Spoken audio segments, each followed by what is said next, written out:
శ్రీవల్లి చదువుకోలేదని రామరాజు ముందు నిరూపించిన ప్రేమ. ఇంతకు ఏం జరిగింది? అసలు శ్రీవల్లి చదువుకోలేదని రామరాజు ముందు ప్రేమ ఎలా నిరూపించింది? ఇదంతా కూడా వీడియోలో చూసి తెలుసుకునేద్దాం. ఇల్లు ఇల్లాలు పిల్లలు అప్కమింగ్ ఎపిసోడ్స్ లో ఏం జరగబోతుందో ముందుగా తెలుసుకోవాలి అనుకుంటే వీడియోని లైక్ చేసి ఛానల్ని సబ్స్క్రైబ్ చేసుకోండి. మొత్తం మీరు చూసుకున్నట్లయితే ధీరజ్ దొంగతనం చేశాడు అంటూ తను దొంగ అన్నట్టు క్రియేట్ చేసి మొత్తానికైతే ప్రేమ అదంతా కూడా చందుబాబు గారి కోసమే 1,00,000 రూపాయలు తీసుకున్నాడు, చందుబాబు గారికి ఇచ్చాడు అనేసరికి ఒక్కసారిగా షాక్ అయిపోతుంది. ఎందుకంటే 10 లక్షలు తీసుకొచ్చి ఇచ్చింది నిన్ననే కదా, సో అందుకోసమే ఇచ్చుంటారు. ఇప్పుడు నా భర్త ఇరుక్కుంటాడా ఏంటి అనుకుంటూనే మామయ్య గారండి అని చెప్పనేసరికి ఒక గసరడంతో చందుకు ఫోన్ చేసి ఇంటికి వచ్చిన తర్వాత చందుని అడుగుతాడు రామరాజు. అయితే చందుని అడిగినా గానీ ధీరజ్ చెప్పొద్దు అన్నా గానీ చందు చెప్పేస్తాడు.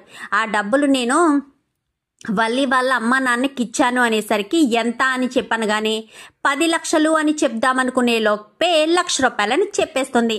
అంటే ధీరజ్ తీసిన 1,00,000 రూపాయలేనా అని చెప్పాను గానీ అవును మామయ్య గారండి అని చెప్పనేసరికి ఆ విషయాన్ని కాస్త వల్లి ప్రేమ పట్టుకుంటుంది. అంటే ధీరజ్ తీసుకున్న 1,00,000 రూపాయలు మీ అమ్మ నాన్నకి బావగారు ఇవ్వడం నీకు తెలుసన్నమాట. తెలిసే నా భర్త దొంగ అంటూ నువ్వు మాట జారేవన్నమాట. చెప్పక అంటే నీకు తెలిసే నా భర్తను దొంగ అన్నావా, చెప్పక అంటూ నిలదీసేసరికి అచ్చి బాబోయ్ అలా అంటావేంటి ప్రేమ అని చెప్పనేసరికి చెప్పక ధీరజ్ దొంగ అని ఎందుకు అన్నావు? ధీరజ్ ఆ 1,00,000 రూపాయలు తీసుకునే మీ బావగారికి ఇచ్చాడని తెలుసు, ఆ డబ్బులే తీసుకెళ్లి మీ అమ్మా నాన్నలకి ఇచ్చారని తెలుసు. తెలిసినా నా భర్త దొంగ అంటూ మామయ్య గారి ముందు ఎందుకు చేశావు? అలాగని ఇప్పుడు నా భర్తను దొంగతనం చేసినట్టుగా ఎందుకు మామయ్య గారితో మాట్లాడావు? పైగా నా భర్తను కొడుతుంటే నువ్వు సైలెంట్ గా చూస్తూ ఊరుకుంటే నేను ఆపినందుకు మామయ్య గారి మీద నాకు గౌరవం లేదు అని చెప్పావు అంటూ నిలదీసేసరికి అచ్చుబాబో ఇలా అంటావేంటి ప్రేమ అంటే మాకు ఆస్తి పోయిందని చెప్పి అంటూ ముసలి కన్నీళ్ళు మొదలు పెట్టేస్తుంది. ప్రేమ అలా మాట్లాడేసరికి నీకేం మాట్లాడుతున్నావు, నీకు బొద్దుందా, నువ్వేం చేస్తున్నావు నీకు తెలుస్తుందా అంటూ నర్మద అందుకుంటుంది. ఒక పక్క నర్మద, ఒక పక్క ప్రేమ, మధ్యలో వల్లి. ముగ్గురు గొడవలు పెట్టడం ఇంకా గొడవ పడుతూనే ఉంటారు. ఇంకా రామరాజుకి ఒక కోపం వచ్చి ఆపండి గసిరి, ఎవరి రూమ్లోకి వాళ్ళు వెళ్ళండి అంటూ గసిరేసేసరికి వెళ్ళిపోతారు. వెళ్ళిపోయేసరికి అచ్చుబాబో ఈరోజు తప్పించుకున్నాను, ఏంటి బా అలా చెప్పేస్తున్నావు? 10 లక్షల రూపాయలు మా అమ్మ నాన్నకి ఇచ్చారని మామయ్య గారి ముందు చెప్తే మామయ్య గారు నన్ను తిడతారు కదా బావా, మామయ్య గారు నన్ను తిడితే నీకు సంతోషమేనా? అలా చెప్పేద్దాం అనుకున్నావేంటి బా అని చెప్పనేసరికి నేను మా నాన్న ముందు ఎప్పుడూ అబద్ధం ఆడలేదు, కానీ ఈరోజు నీ వల్ల అబద్ధం ఆడాను. ప్రేమ నువ్వు ధీరజ్ని దొంగ అని అన్నావా? అసలు ఎందుకన్నావు, ఎందుకు అనవలసిన అవసరం వచ్చింది అంటూ శ్రీవల్లి మీద సీరియస్ అవుతాడు. అదేంటి బా అలా అంటావు అనగానే కన్నీళ్లు పెట్టకు, అర్థమవుతుందా? నీ నాటకాలు నా దగ్గర కాదు. నిన్ను 10 లక్షలు అడిగిన ప్రతిసారి కూడా నువ్వు ఎన్ని నాటకాలు వేసావో నాకేం తెలుసు అని చెప్పి మాట్లాడేసరికి అదేంటి బాబా అలా అంటావు అని చెప్పాను. కానీ ఇంకా చాలు వల్లి, నా తమ్ముళ్ళు నాకు ప్రాణం, నా తమ్ముళ్ళ మీద ఏమైనా చిన్న నింద పడాలని చూసినా గానీ నేను అస్సలు ఊరుకోను అంటూ ఇంకా చందు వార్నింగ్ ఇచ్చి వెళ్ళిపోతాడు. అచ్చు బాబోయ్ కొంచెంలో ప్రమాదం తప్పింది. ఈ ప్రేమను మాత్రం ఎట్టి పరిస్థితుల్లోనూ చాలా తక్కువ అంచనా వేశాను. ప్రేమ బండారం బయటపడకుండా చెయ్యాలనుకున్నాను, అప్పుడు కాలేదు. ఇప్పుడు ఎలా ప్రేమ నా మీద కక్ష తీర్చుకుంటుందన్నమాట. కొన్ని రోజులు సైలెంట్గా ఉండడమే చాలా మంచిది అని చెప్పి అనుకుంటుంది ఇంకా వల్లి. అయితే అయిపోయిన తర్వాత ఇంకా నర్మద ఇటు వల్లి ఇద్దరు కూడా ప్రేమ మాట్లాడుకుంటారు. ఏంటక్క ఇంత దారుణంగా ఎంత అబద్ధం ఆడేస్తుంది ఓసరవిల్లిలా అని చెప్పాను. కానీ అదే కదా అయినా నువ్వు బాగానే అడిగావు. అసలు నేను ఆ విషయం కూడా బయట పెట్టేద్దామనుకున్నాను. వాళ్ళకి ఆస్తి లేదని, వాళ్ళు అబద్ధం చెప్తున్నారని, మోసం చేస్తున్నారని, ఇవన్నీ విషయాలు బయట పెట్టేద్దామనుకున్నానక్క. కానీ మామయ్య గారు తట్టుకోలేరని ఆ రోజు నువ్వు చెప్పావు చూడు, బాధపడ్డావు చూడు, ఆ మాట గుర్తొచ్చి సైలెంట్గా ఊరుకున్నాను. కానీ ఈసారి ధీరజ్ మీద మాత్రం ఏదైనా నింద వేస్తే మాత్రం అస్సలు ఊరుకోనక్క, ఆ వల్లిని అస్సలు వదిలిపెట్టను అని చెప్పనేసరికి అవును ప్రేమ ఆ వల్లి చదువుకోలేదు కదా అని చెప్పాను. కానీ అవునక్క అని చెప్పనేసరికి చూసావా చదువుకోపోయినా నా గవర్నమెంట్ ఉద్యోగం మీద పడి ఎలా ఏడుస్తుందో అని చెప్పనేసరికి ఖచ్చితంగా దెబ్బ కొడతానక్క, ఏ దెబ్బ అయితే కొడతానో తట్టుకోలేదు అసలు అని చెప్పనేసరికి ఏం చేస్తావు ప్రేమ అని చెప్పాను. కానీ నేను చూస్తాను కదా ఏం చెయ్యాలో అని అని చెప్పి ప్రేమ కాస్త లోపలికి వెళ్ళిపోతుంది. ప్రేమ ఎందుకు లోపలికి వెళ్ళిపోయింది? సరే ఏం చేస్తానంటుంది? వల్లిని ఏం చేయబోతుంది? ఇప్పుడు కనుక ప్రేమతి కొట్టే దెబ్బకి వల్లి గిలగల కొట్టుకోవాల్సిందే. ఇంతకు ఏం ప్లాన్ చేస్తుందో ప్రేమ అని చెప్పి అనుకుంటూ ఉంటుంది. ప్రేమ ఆలోచనలో ఉంటుంది. వల్లిని దెబ్బ కొట్టాలి. ఏ రకంగా దెబ్బ కొట్టాలి? ఏ విధంగా దెబ్బ కొట్టాలి? ఖచ్చితంగా వల్లిని కోలుకోలేని దెబ్బ కొట్టాలి అని ఆలోచిస్తూ ఉండగా, ఏంటి ప్రేమ ఏం ఆలోచిస్తున్నావు? ఎగ్జామ్స్ కదా, చదవ్వా ఏంటి? నెక్స్ట్ ఏమో చదువు అయిపోయిన తర్వాత జాబ్ చేయాలి కదా అని చెప్పనేసరికి, ఏమన్నావు అని చెప్పాను కానీ, అదే చదువు అయిపోయిన తర్వాత జాబ్ చేయాలి కదా అన్నాను అని చెప్పనేసరికి, సూపరే, మంచి ఆలోచన ఇచ్చావు అని చెప్పనేసరికి, ఏమంటున్నావే అని చెప్పనగానే, ఏమీ లేదులేవే, నేను ఒక సమస్య గురించి ఆలోచించాను. ఏ సమస్య గురించి అని చెప్పాను కానీ, ఏదో సమస్యలేవే, దానికి సరైన పరిష్కారం నువ్వు అందజేసావనగానే, నేనేం పరిష్కారం ఇచ్చానే బాబు అని చెప్పనేసరికి, సర్లే తర్వాత మాట్లాడుకుందాం, ఎగ్జామ్స్ కదా, ముందు ఎగ్జామ్స్కి ప్రిపేర్ అవుదామని చెప్పి ఎగ్జామ్స్ అయిపోయేంత వరకు వల్లి మీద ఫోకస్ పెట్టదు. ఎగ్జామ్స్ కంప్లీట్ అయిన తర్వాత వల్లి మీద ఫోకస్ పెడదామన్న ఉద్దేశంతో ఇంకా ప్రేమ అయితే ఎగ్జామ్స్ అంతా కూడా రాసేస్తుంది. రాసేసిన తర్వాత ఈసారి వల్లిని టార్గెట్ చేస్తానని చెప్పి ఇంకా మామయ్య గారండి అని చెప్పి రామరాజు గదిలో ఉండగా రామరాజు దగ్గరికి వెళ్తుంది. ఏంటమ్మా ప్రేమ, ఏమైనా కావాలా అని చెప్పాను కానీ, కాదు మామయ్య గారండి, నేను ఒక మాట చెప్దామని. మీకు చెప్పేంత గొప్పదాన్ని కాదు, మీకు సలహాలు ఇచ్చేంత గొప్పదాన్ని కాదు. దేని గురించి అమ్మా, ముందు దాని గురించి చెప్పు అని చెప్పాను కానీ, అది మామయ్య గారండి, వల్లి అక్క మొన్న గొడవలో ఒక మాట అంది, మీరు గమనించారో లేదో అని చెప్పనేసరికి, ఏమిటా మాట అని చెప్పాను కానీ, నేను చదువుకుంటున్నాను, నర్మదక్క గవర్నమెంట్ ఉద్యోగం చేస్తుంది, తను అంత చదువుకుని ఇల్లు కసబోట్టడం, గిన్నెలు తోమడం, ఇంట్లో పని చేస్తున్నానని వల్లి అక్క బాధపడింది కదా మామయ్య గారండి అని చెప్పనేసరికి, అవునా, నేను గమనించలేదమ్మా అనగానే, అన్నది మామయ్య గారండి, పాపం అక్క చాలా చదివింది కదా, MBA లిటరేచర్ చదివింది, అంత చదివి పాపం ఇంట్లో వంట చేసుకుంటూ ఉండిపోవడం ఏంటి మామయ్య గారండి? అత్తయ్య గారే ఇంట్లో వాళ్ళకి ఏం కావాల్సినా చూసుకుంటారు కదా, వల్లి అక్క రానప్పుడు కూడా అత్తయ్య గారే కదా అందరికీ వంట చేసి పెట్టారు, వల్లి అక్క వచ్చిన తర్వాత వల్లి అక్క చేత చేయిస్తున్నారు. పాపం వల్లి అక్క అనుకుంటుంది కదా, నేను ఇంత చదువుకుని ఇంట్లో వంట చేయడం, అది చేయడం, ఇది చేయడం చెయ్యాలి, అదే నేను ఉద్యోగానికి వెళ్ళుంటే బాగుంటుంది అని వల్లి అక్క ఫీల్ అవుతుందేమో మామయ్య గారండి అని చెప్పనేసరికి, అవునా, సరే వల్లిని కూడా జాబ్ చేయమను, నేనేమన్నా వద్దన్నానా ఏంటి అని చెప్పాను కానీ, మీరు వద్దనలేదు మామయ్య గారండి, చేయమని కూడా చెప్పలేదు కదా. నర్మదక్కకు ముందు నుంచి జాబ్ ఉండడంతో నర్మదక్క నార్మల్గానే జాబ్ చేసుకుంటుంది, కానీ మీ వల్లి అక్క మాత్రం ఇంట్లోనే ఉండిపోయింది కదా, తను జాబ్ కూడా చేయలేదేమో, అందుకని మీరు జాబ్ చేయిస్తే బాగుంటుంది కదా, మనం ఒక సర్ప్రైజ్ ఇస్తామా అక్కకి అని చెప్పాను కానీ, ఏంటది అనగాని, నాకు తెలిసిన ఒక కంపెనీ ఉంది, ఆ కంపెనీలో వల్లి అక్కకి జాబ్ చూస్తాను, పోనీ తను MA ఇంగ్లీష్ లిటరేచర్ చదివింది కదా, మా కాలేజీలో లెక్చరర్ పోస్ట్ ఏమైనా ఉందేమో చూస్తాను, తనకి సర్ప్రైజ్ ఇచ్చి తనని జాబ్లో జాయిన్ అవ్వమని చెప్దాం మామయ్య గారండి అని చెప్పనేసరికి, మంచి ఆలోచన అమ్మా, అయినా ముగ్గురు కోడళ్ళు కష్టపడి వాళ్ళ కాళ్ళ మీద వాళ్ళు నిలబడితే మంచిదే కదా, వల్లి కూడా చదువుకుంది కదా, తను చదువుకున్న చదువుని ఎందుకు వేస్ట్ చేయడం, తను కూడా జాబ్ చేస్తే రేపు నీ చదువు అయిపోయిన తర్వాత నువ్వు కూడా జాబ్ చేసుకుంటావు, ముగ్గురు కోడళ్ళు చక్కగా జాబులు చేసుకుంటున్నారు అని చెప్పి అందరూ అనుకుంటారు అనగానే, అవును మామయ్య గారండి అని చెప్పనేసరికి, అయినా ఎందుకే ప్రేమ, తన గురించి నీకెందుకు అనగానే, అదేంటత్త అలా మాట్లాడతావు, వల్లి అక్క, నేను, నర్మదక్క ముగ్గురు సొంత అక్క చెల్లెల్లా ఉండాలి అని నువ్వు అనుకుంటున్నావు కదా అని చెప్పనేసరికి, నేను అనుకుంటున్నాను, సరే మీరు కలిసి ఉండాలి కదే, గొడవలు పడుతున్నారు కదా జుట్టు పట్టుకుని అని చెప్పాను కానీ, మేమేదో గొడవ పడతాంలే అత్త, అదంతా కామనేలే కానీ, చెప్పత్త నేను ఇచ్చిన సలహా మంచిదే కదా అనగానే, మంచిదేలే అని చెప్పనేసరికి, నువ్వు మాత్రం ఈలోపు ఏ విషయం చెప్పకు అని చెప్పాను కానీ, సరే అని చెప్పనేసరికి, సరే అని ఇంకా వల్లి ప్రేమ అయితే బయటకు వచ్చేస్తుంది. ఏంటి ప్రేమ, లోపలికి వెళ్ళి ఏం మాట్లాడుతున్నావు అనగాని, సస్పెన్స్ అక్క, ఇది వెంటనే రివీల్ చేయకూడదు అనగాని, ఏంటి ప్రేమ ఈ మధ్య నువ్వు కూడా సస్పెన్స్గా చేస్తున్నావా ఏంటి అని చెప్పాను కానీ, అవునక్క, నువ్వెలాగా వల్లి అక్క గురించి ఏ విషయం పట్టించుకోవు, నేనైనా పట్టించుకోవాలి కదా, అందుకోసమని నేను పట్టించుకుని వల్లి అక్కను టార్గెట్ చేశాను అనగాని ఏం చేసావు అని చెప్పాను. కానీ సస్పెన్స్ అక్క, కొన్ని రోజుల్లో రివీల్ అవుతుందిలే, నువ్వేం టెన్షన్ పడకు అని చెప్పనేసరికి ఈ ప్రేమ మళ్ళీ ఏం చేసిందో వల్లి ఉక్కిరి బిక్కిరి ఆడవలసిందే.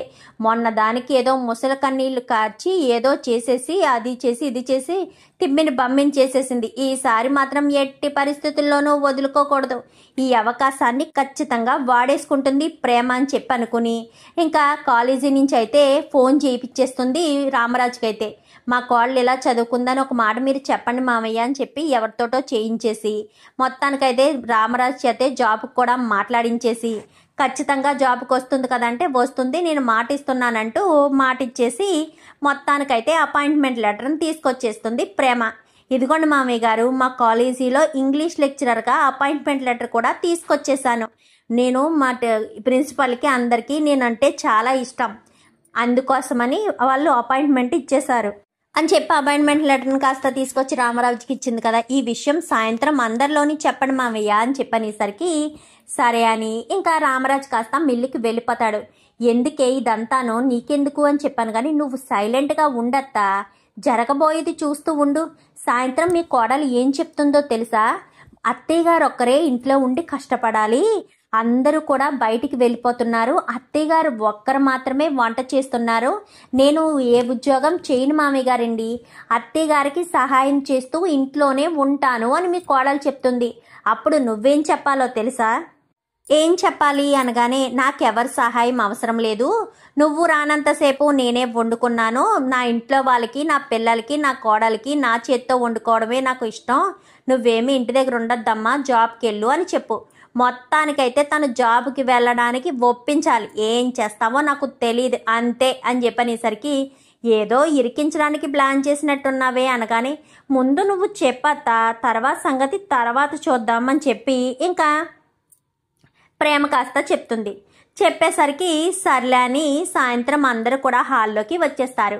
అందరూ హాల్లోకి వచ్చేసిన తర్వాత ఇంకా నర్మద దగ్గరికి వెళ్ళి ప్రేమ అయితే అక్క ఇప్పుడు సూపర్ ట్విస్ట్ ఉంటుంది చూడు, నీ సపోర్ట్ ఖచ్చితంగా కావాలి అని చెప్పాను. కానీ ఏంటి ట్విస్ట్ ప్రేమ అని చెప్పాను. కానీ సాయంత్రం ఉంటుంది అక్క, సాయంత్రం నువ్వు నాకు సపోర్ట్ చేసి మాట్లాడాల్సిందే అని చెప్పనేసరికి అసలు కంటెంట్ ఏంటో తెలియకుండా నీకు సపోర్ట్ చేసి ఎలా మాట్లాడతాను అని చెప్పాను. కానీ నువ్వు మాట్లాడక కంటెంట్ నీకు సాయంత్రమే అర్థమైపోతుంది కదా, స్క్రీన్ ప్లే డైరెక్షన్ అన్నీ నేనే, మావయ్య గారు కూడా ఉంటారు ఖచ్చితంగా.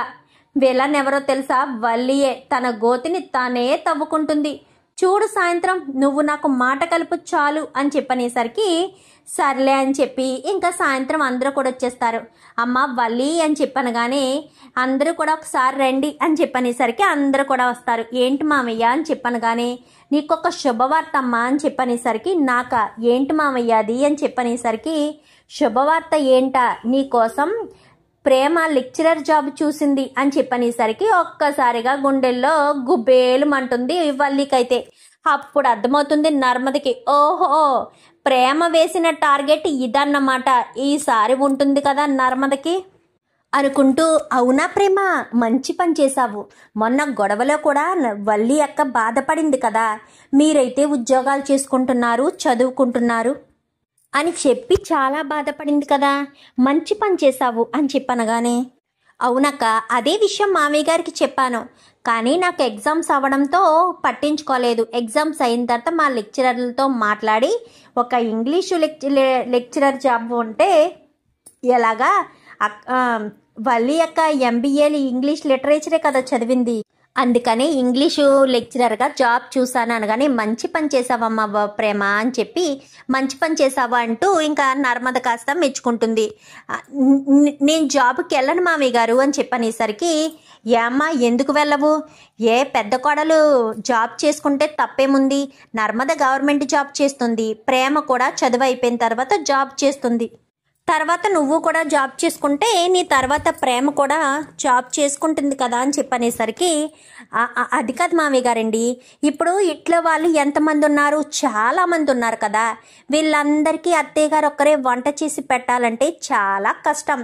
అందుకని అత్తయ్య గారికి తోడుగా నేను ఉందామని, నేను కూడా జాబ్కి వెళ్ళిపోతే అత్తయ్య గారు అన్ని పనులు చేసుకోలేరు కదా అని చెప్పి అనేసరికి ఒక్కసారిగా వేదవతి షాక్ అవుతుంది. నేను చెప్పలే అన్నట్టుగా ఇంకా ప్రేమ సాయికి చేసేసరికి అచ్చు బాబు అదేంటి అలా మాట్లాడతావు అంటే అన్నానంటారు కానీ ముగ్గురు కోడళ్ళు నాకు సమానమేనమ్మా. ప్రేమ కూడా రేపు చదువు అయిపోయాక జాబ్ చేసుకుంటుంది, నా రెండో కోడలు కూడా జాబ్ చేస్తుంది, మూడో కోడలు కూడా జాబ్ చేయాలని నేను అనుకోవడంలో తప్పలేదు కదా. నా మాటకొస్తే నాదే చేద్దామంటారు, జాబ్కి వెళ్ళు పర్వాలేదు, నువ్వు రానంతసేపు ఇంతమంది నన్నే తప్పుపడతారు, నువ్వు వెళ్ళమ్మా, నువ్వు ఇంతకు ముందు రానంతసేపు వీళ్ళందరికీ నేను వండి పెట్టలేదా ఏంటి? వచ్చింది నువ్వు ఒక్కదానివే కదా, నీ పెళ్లి కాకముందే చిన్నోడు పెళ్ళయింది, నడిపోడు పెళ్ళయింది, వాళ్ళ భార్యలు వచ్చారు, వాళ్ళు ఏమన్నా నాకు సహాయం చేయమని అడిగానా? వాళ్ళ పని వాళ్ళు చేసుకుంటున్నారు, నీ పని కూడా నువ్వు చేసుకోమ్మా, నాకు ఎలాంటి అభ్యంతరం లేదు అని చెప్పనేసరికి అచ్చి బాబోయ్ అలా అంటారేంటి అత్తయ్య గారు, ఇంట్లో మీరొక్కరు ఉండి కష్టపడడం నాకు అస్సలు నచ్చదు అని చెప్పనేసరికి అమ్మ వల్లి, మీ అత్తగారి గురించి నువ్వు చాలా తక్కువ అంచనా వేశావు, ఇంతమంది కాదు మరొకంతమంది ఉన్నా ఏ మాత్రం అలసిపోకుండా అందరికీ చక్కగా వండి పెడుతుంది, ముగ్గురు కోడల్ని సమానంగా చూడాలి అని అది అనుకోవడమే కాదు నేను కూడా అనుకుంటాను, అందుకే నువ్వు జాబ్ చేసుకో. ఎలాగా ప్రేమ చూసింది కదా, నెలకు 50,000 రూపాయలు జీతమంట, అప్పుడు నీవి నీ భర్తవి కూడా సంపాదించే చేతులవుతాయి, అప్పుడు ఎవరికి ఏం కావాలనుకున్నా వాళ్ళే కొనుక్కోవచ్చు. అయినా ఇంట్లో భార్య భర్త ఇద్దరు కూడా కష్టపడాలి, మళ్ళీ తర్వాత పిల్లలు పుడితే కష్టం కదా అని చెప్పి మాట్లాడేసరికి అచ్చు బాబోయ్ అలా అంటారేంటి మామయ్య గారండి, మీరు కూడా అత్తయ్య గారి మీద మీకు ప్రేమ లేదండి, అదేంటి అలా మాట్లాడుతున్నావు అనగానే అదేం కాదు మామయ్య గారండి, వల్లి అక్క నువ్వు జాబ్కి వెళ్తున్నావు, రేపటి నుంచే నాతో పాటు వస్తున్నావు, మన ఇద్దరం కలిసే వెళ్తాము కలిసే వస్తాము, నేనేమో చదువుకోవడానికి నువ్వు చదువు చెప్పడానికి, సరేనా? మామయ్య గారు కూడా మా లెక్చరర్కి మాట ఇచ్చేశారు. ఏ మామయ్య గారండి, ఫోన్లో మాట్లాడితే మాట ఇచ్చేశారు కదా? అవునమ్మా నేను మాట్లాడాను, జాబ్కి వస్తారంటే వస్తాను అని మాట ఇచ్చేశాను అని చెప్పనేసరికి ఇదేంటిది, ఈ ప్రేమ కావాలని నన్ను ఇరికిస్తుందా? ఇప్పుడు నాకు చదువు లేదు, నేను చదువుకున్నది 7వ తరగతి వరకే అన్న విషయం తెలిస్తే నా పరిస్థితి ఏంటి? అమ్మా ప్రేమ, రేపటి నుంచి వల్లి నువ్వు ఇద్దరు కలిసికట్టుగా కాలేజీకి వెళ్ళండి, ఏమంటావు పెద్దోడా అనగానే నీ ఇష్టమే నా ఇష్టం నాన్న అని చెప్పనేసరికి హజ్ బాబో ఇప్పుడు నేను ఎలా తప్పించుకోవాలి, ఏ రకంగా తప్పించుకోవాలి, నేను కాలేజీకి వెళ్ళి ఏం చెప్పాలి, నాకు అసలు తెలుగే సరిగ్గా చదవడం రాదంటే ఇంగ్లీష్లో నేనేం చెప్తాను, హజ్ బాబోయ్ నన్ను ఎలా ఇరికించేసింది ఏంటి ప్రేమ, ఇప్పుడు నేను ఏం చెయ్యాలి అని చెప్పి ఇంకా అనుకుంటూ ఉండగానే అవునక్క నీ సర్టిఫికెట్స్ ఎక్కడున్నాయి, మీ అమ్మకి ఫోన్ చేసి అర్జెంటుగా నీ సర్టిఫికెట్స్ తీసుకురమ్మని చెప్పు, రేపు మనం కాలేజీకి వెళ్ళేటప్పుడు సర్టిఫికెట్స్ తీసుకుని వెళ్ళాలి అని చెప్పనగానే అవునవును సర్టిఫికెట్లు తీసుకుని వెళ్ళాలి అని చెప్పి ధీరజ్ అంటాడు. మరి అక్కడ సబ్మిట్ చేయాలి కదా వాళ్ళ దగ్గర జాబ్ చేస్తేను అని చెప్పనేసరికి అవునవును తీసుకువెళ్ళాలని నర్మద కూడా అనేసరికి అమ్మ వల్లి ఫోన్ చేసి మీ అమ్మనో మీ నాన్ననో సర్టిఫికెట్లు తీసుకురమ్మని చెప్పు, ఇప్పుడు కుదిరితే ఇప్పుడు లేదంటే రేపు ఉదయం సర్టిఫికెట్లు తీసుకురమ్మను అని చెప్పనేసరికి అలాగే మామయ్య గారండి అని చెప్పి లోపలికి వెళ్ళిపోతుంది. హచ్ బాబోయ్ బాబోయ్ ఏం చేయాలి, ఇలా ఇరికించేసిందేంటి, నాకెటూ దారి లేదు, నేను ఎలా తప్పించుకోవాలి అని చెప్పి ఓ తెగ టెన్షన్ పడిపోతూ ఉంటుంది. వల్లి అయితే టెన్షన్ పడిపోతూ ఉండేసరికి అక్క చూసావా టెన్షన్ భలే ఇరుక్కుంది, రేపు కాలేజీకి వచ్చి నోరు విప్పితే అక్షరం మొక్క రాదు, ఏం మాట్లాడుతుందో ఖచ్చితంగా తెలిసిపోతుంది అని చెప్పనేసరికి రేపు ఏదో రకంగా మామయ్య గారిని కూడా కాలేజీకి వచ్చేటట్టు చేయించాలి, అప్పుడు కాలేజీలో ఇప్పుడు చదువుకోలేదు అన్న విషయం బయట పడాలి ప్రేమ అని చెప్పనేసరికి అవునక్క నిజమే అని చెప్పి రేపు నేను ఏదో ఒకటి చేసి మామయ్య గారు కూడా కాలేజీకి వచ్చేటట్టు చేస్తాను అని చెప్పి ఇంకా ప్రేమ అయితే అంటుంది. అన్న తర్వాత మరుసటి రోజు ఉదయాన్నే వల్లిని కాస్త నేను మా పుట్టింటికి వెళ్ళి అట్నుంచి అటే వచ్చేస్తాను అని చెప్పాను. కానీ సరే అక్క అని చెప్పనేసరికి ఇంకా వల్లి కాస్త ముందెళ్ళిపోతుంది. ఇంకా ధీరజు వెళ్ళిపోతాడు. ధీరజ్ కూడా వెళ్ళిపోయేసరికి రామరాజు బండి కిక్ కొడుతూ ఉంటాడు. కిక్ కొడుతూ ఉండేసరికి మామయ్య గారండి అని చెప్పాను. కానీ ఏంటమ్మా ప్రేమ అనగానే, మీరు ఏమనుకోకపోతే ఈరోజు కాలేజీ దగ్గర నన్ను డ్రాప్ చేస్తారా? పైగా ఈరోజు వల్లి అక్కకి ఫస్ట్ డే కదా, మీరు కూడా ఉంటే బాగుంటుంది అని చెప్పనేసరికి నేనెందుకులే అమ్మా అని చెప్పాను. కానీ లేదు మామయ్య గారు, మేము బాగుండాలని కోరుకుంటారు కదా, అందుకు మీకు మీ ఆశీర్వాదం మాకు ఉండాలి. వల్లి అక్కని కాలేజీ దగ్గరికి వచ్చేమని ఫోన్ చేస్తాను అని చెప్పి వల్లికి ఫోన్ చేస్తుంది. ఫోన్ చేసేసరికి వల్లి కాస్త ఏంటి ప్రేమ అని చెప్పాను. కానీ అక్క, నేను మామయ్య గారు కాలేజీ దగ్గరికి వెళ్ళిపోతున్నాము. ఏంటి మామయ్య గారు ఎందుకు కాలేజీ దగ్గరికి అనగానే, నీకు ఫస్ట్ డే కదక్క, కొంచెం ధైర్యంగా ఉంటుంది. పైగా మామయ్య గారు ఆశీర్వాదం ఉంటే బాగుంటుంది కదా అని నేనే మామయ్య గారితో పాటు కాలేజ్ దగ్గరికి వచ్చేస్తున్నాను. నువ్వు మీ అమ్మ వాళ్ళ ఇంటికి వెళ్ళావు కదా, అక్కడి నుంచి సర్టిఫికెట్స్ తీసుకుని సరాసరి కాలేజీ దగ్గరికి వచ్చేసాయి అని చెప్పనేసరికి సరే అని చెప్పి కాలేజ్ దగ్గరికి వెళ్ళిపోతారు. మామయ్య గారండి, మీకు ఒక విషయం చెప్పాలి. మీరు నమ్మినా నమ్మకపోయినా కానీ నేనైతే మీకు ఒక విషయం చెప్పాలనుకుంటున్నాను అని చెప్పి ప్రేమ అంటుంది. ఏంటమ్మా ప్రేమ అని చెప్పాను. కానీ వల్లి అక్క మీరు అనుకుంటున్నట్టు చదువుకోలేదండి. తను అసలు 7వ తరగతి దాటి చదువుకోలేదు. ఆ విషయం మీకు చెప్పడానికి వల్లి అక్క మీ చదువుకున్నారని అబద్ధం చెప్పారు.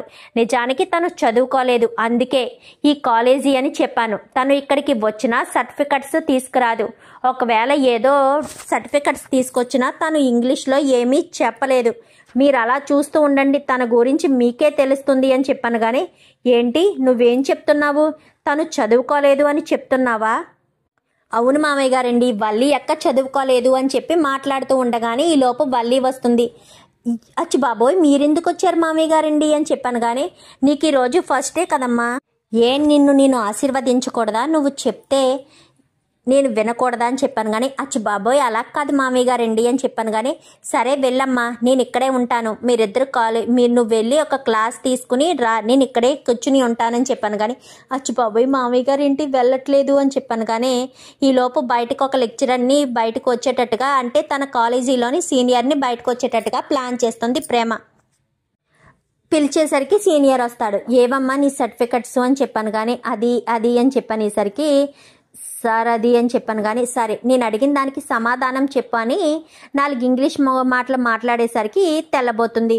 ఏంటమ్మా నర్మదా ఏంటమ్మా వల్లి సమాధానం చెప్పు అని చెప్పనేసరికి అచ్చి బాబోయ్ మామయ్య గారండి, నాకు ఇంగ్లీష్ రాదండి అనగాని, అదేంటి నువ్వు MA ఇంగ్లీష్ చదువుకున్నావని?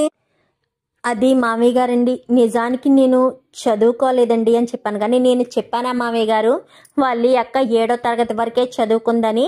ఒకవేళ వల్లి అక్క చదువుకుంటే, మీకు ముందే చెప్పాను వల్లి అక్క చదువుకోలేదు, 7వ తరగతి వరకే చదువుకుంది అని చెప్పనేసరికి ఏంటమ్మా వల్లి, అంటే మీ వాళ్ళు నాకు అబద్ధం చెప్పారా?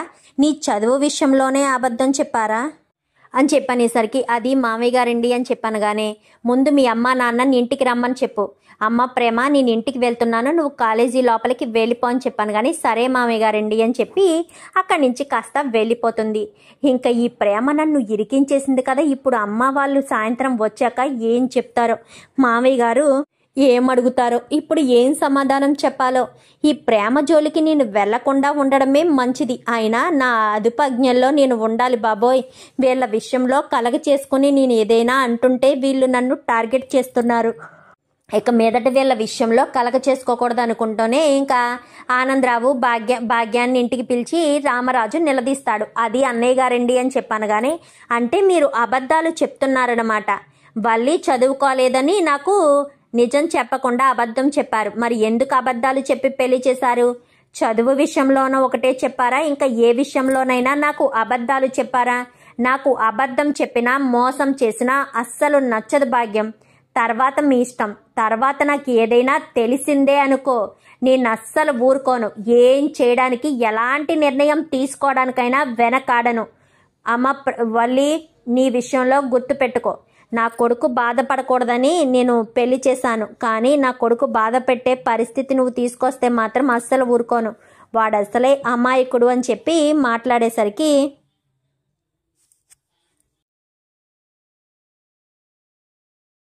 అంటూ రామరాజు గట్టిగా వార్నింగ్ ఇచ్చేసరికి ఏమీ లేదన్నయ్య గారు, ఇంకేమీ దాచిపెట్టలేదు అనగానే, ఒకవేళ నాకేదైనా మీరు దాచిపెట్టిన విషయం తెలిసిందే అనుకో, తర్వాత నేను